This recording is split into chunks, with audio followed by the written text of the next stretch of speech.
Vous regardez le Fou de la photo avec Éric Santerre. Aujourd'hui, l'édition HDR. Bonjour, aujourd'hui je vais vous faire le développement d'une photo HDR d'une façon légèrement différente que j'avais faite la dernière fois. Voici donc dans Lightroom avec mes 5 expositions. Mais ce que je ne m'étais pas rendu compte lors de la prise de vue, c'est que les 2 dernières expositions ont été faites à 30 secondes. Donc les deux sont relativement identiques. Donc je vais laisser tomber la dernière. Je vais seulement sélectionner les 4 premières. Donc je clique sur la première photo, j'appuie sur la touche Shift et je clique sur la 4e photo. Ça me sélectionne mes 4 photos. Maintenant, je vais les exporter. En fait, je vais utiliser le module externe extra et je vais les exporter sur Photomatix Pro, contrairement à Merge 32-bit que j'utilisais avant. Là, je ne vais pas effacer les fantômes, je ne vais pas réduire le bruit, rien de tout ça, parce que j'étais à ISO 100, donc pratiquement pas de bruit. Et j'étais sur un trépied dans la chambre d'hôtel, donc tout était très stable.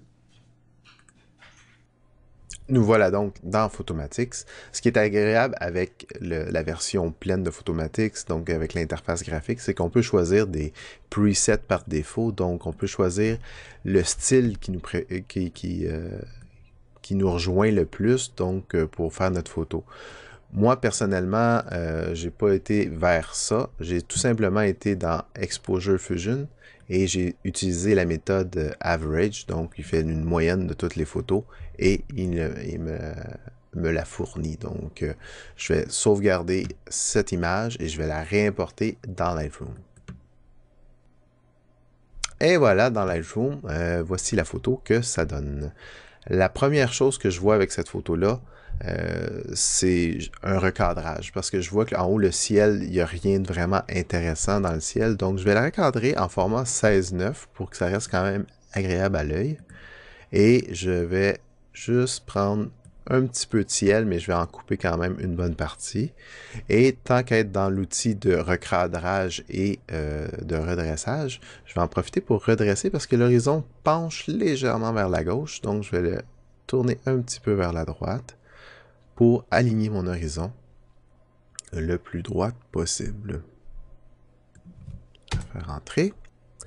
Quand j'ai pris cette photo-là, j'étais à l'intérieur dans ma chambre d'hôtel, heureusement, parce qu'à l'extérieur, il faisait moins 25. On était à l'hôtel Hilton, au 13e étage, c'était très agréable, mais le désavantage, c'est que la fenêtre n'était pas très propre, autant à l'intérieur qu'à l'extérieur, donc il y avait vraiment des coulisses désagréables à voir et qui ont apparu sur ma photo ici. On peut voir ici, il y en a une, je peux essayer de l'enlever comme ça avec l'outil suppression des défauts ou spot removal.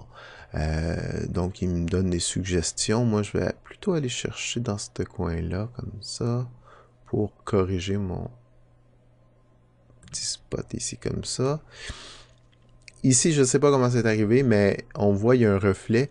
On voit c'est le théâtre du Capitole qui est ici en bas, plutôt à la droite. Donc il y a un reflet qui s'est retrouvé dans mon ciel comme ça. Je vais l'effacer. Et voilà, c'est parfait. Maintenant, je vais passer à la balance des blancs. Ici, c'est un exemple parfait parce que parfait dans le sens imparfait, parce qu'il y a tellement de sources de lumière différentes. Il y en a des jaunes, il y en a des bleus, il y en a des blanches. On ne sait pas trop où se tourner. Il faut décider où est-ce que notre œil va se poser le plus pour choisir notre balance des blancs, puis que le reste soit relativement en accord avec ça. Donc, j'utilise la petite pipette des balances des blancs et je vais la mettre ici dans le centre du terre-plein où est-ce qu'il y avait de la neige. Donc la neige est blanche, ça devrait être un gris assez neutre. Et immédiatement, la photo devient un peu moins jaune. Les bleus sont revenus.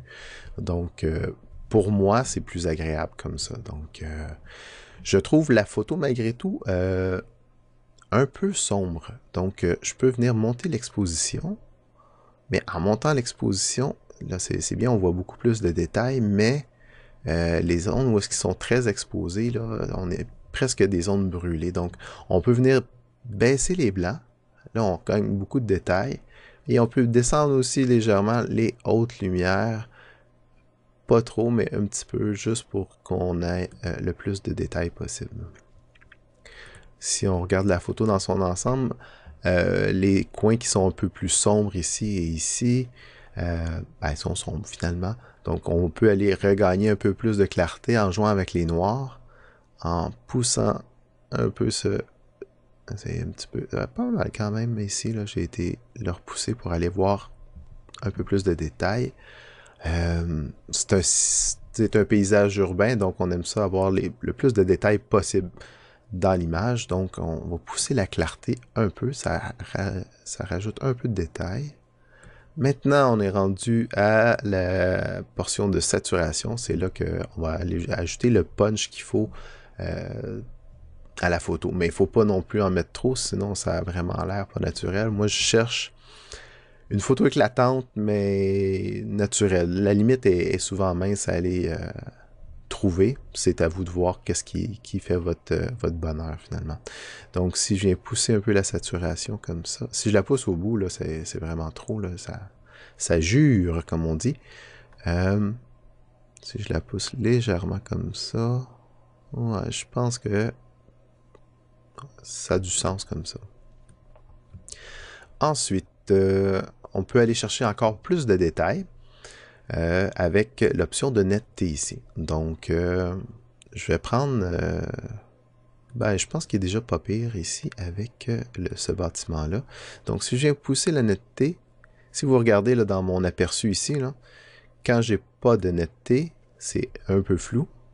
Tandis que si je monte la netteté, on voit vraiment, tout devient beaucoup plus net, les lignes sont plus claires. Donc, c'est intéressant comme ça.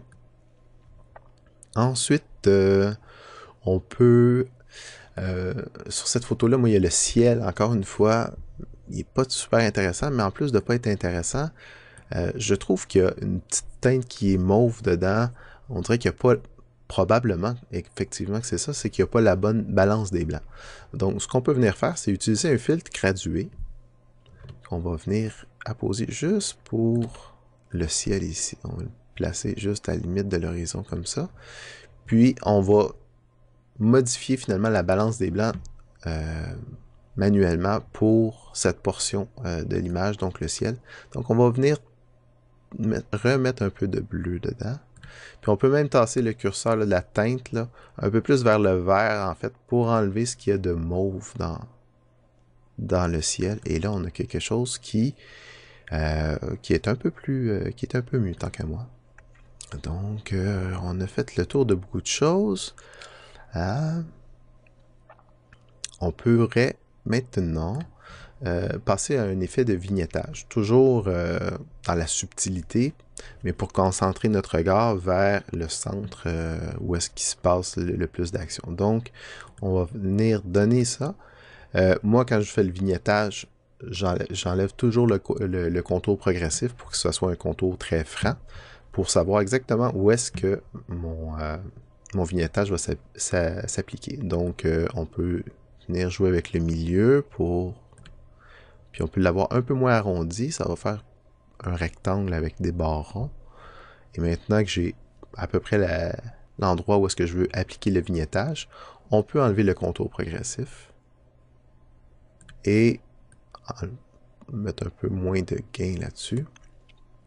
Donc si je regarde avant et après, c'est pas grand-chose, c'est subtil, mais ça aide à concentrer le regard de l'observateur au milieu de la photo.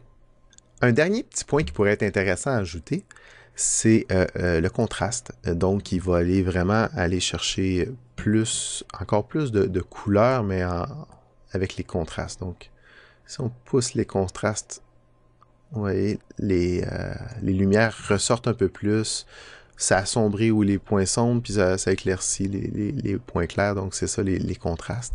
Donc, il faut doser là comme on veut. Donc, juste monter juste un petit peu les contrastes, ça vient donner vraiment un beau punch final à la photo, tant qu'à moi. Donc voilà, je pense que ça fait le tour de cette édition de ma photo HDR. J'espère que vous avez apprécié toutes les petites manipulations que j'ai faites sur la photo. Donc, à la prochaine!